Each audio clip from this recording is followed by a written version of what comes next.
तो सोचिए, एक तरफ एक अंतर्राष्ट्रीय टकराव, दूसरी तरफ सिर्फ 48 घंटे की डेडलाइन, और फिर एक ऐसा फैसला आता है जो पूरी दुनिया को हैरान कर देता है।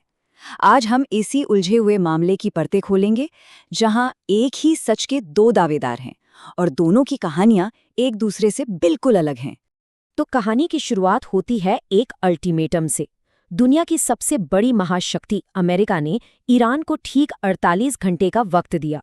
सबकी नजरें मानो घड़ी पर टिक गई थीं और पूरी दुनिया के दिमाग में बस एक ही सवाल घूम रहा था कि जब ये काउंटडाउन खत्म होगा तो आखिर होगा क्या? क्या एक नया युद्ध शुरू होने वाला है? माहौल में तनाव बहुत ज्यादा था और हर कोई बस इंतजार कर रहा था। लेकिन फिर जो हुआ उसकी उम्मीद शायद ही किसी ने की होगी। अच्छा, तो चलिए अब इस यू टर्न को समझते हैं। डेडलाइन खत्म होती उससे पहले ही कहानी में एक जबरदस्त मोड़ आ गया। अमेरिकी राष्ट्रपति ट्रंप ने एक ऐसा फैसला लिया जिसने सारे के सारे समीकरण ही बदल कर रख दिए। और ऐलान क्या होता है? Attack of. जी हाँ, हमला टाल दिया गया है। जिस मिलिट्री एक्शन का डर पूरी दुनिया को सता रहा था, उसे अचानक रोक दिया गया।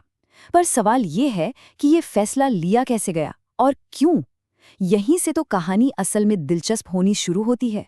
तो असल में हुआ ये कि हमले को 5 दिनों के लिए टाल दिया गया, और इस इतने बड़े फैसले का ऐलान किसी प्रेस कॉन्फ्रेंस से नहीं बल्कि एक सोशल मीडिया पोस्ट से किया गया, वो भी 48 घंटे की डेडलाइन खत्म होने के कुछ ही घंटे पहले। अब यहीं से मामले का असली मजा शुरू होता है।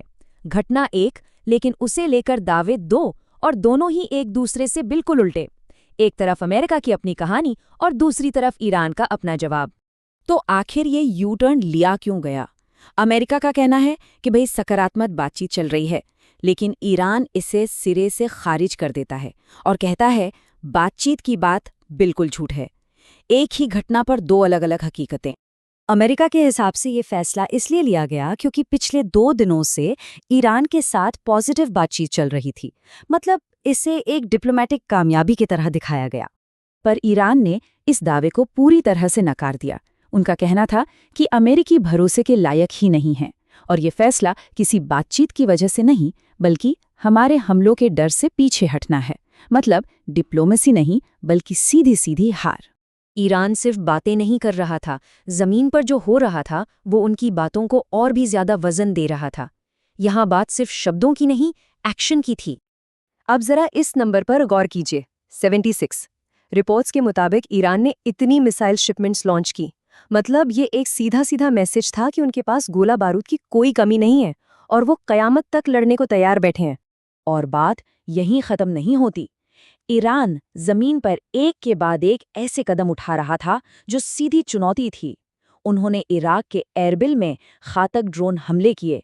हर मिसाइल का जवाब मिसाइल से और हर ड्रोन का जवाब ड्रोन से दिया। उन्होंने एक ऐसे संघर्ष को इतना लंबा खींच दिया जिसे अमेरिका 1 हफ्ते में खत्म करने की सोच रहा था। और ईरान ने दुनिया को साफ साफ बता दिया कि उनकी डिक्शनरी में सरेंडर जैसा कोई शब्द है ही नहीं। तो अब हमारे सामने इतने सारे सबूत हैं, पर वो एक दूसरे से बिल्कुल मेल नहीं खाते।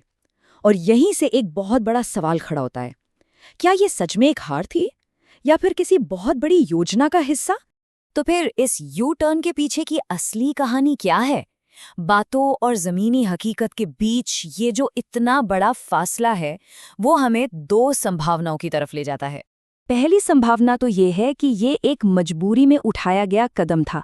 हो सकता है अमेरिका ने ईरान की सैन्य ताकत और उसके हौसले को कमाका हो, और जब उन्हें हकीकत का पता चला तो उन्हें पीछे हटना पड़ा।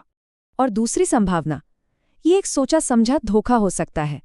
हो सकता है कि हमले को टालना किसी बड़ी अनदेखी योजना का हिस्सा हो, और ये जो बातचीत की कहानी है वो दुनिया का ध्यान भटकाने के लिए हो।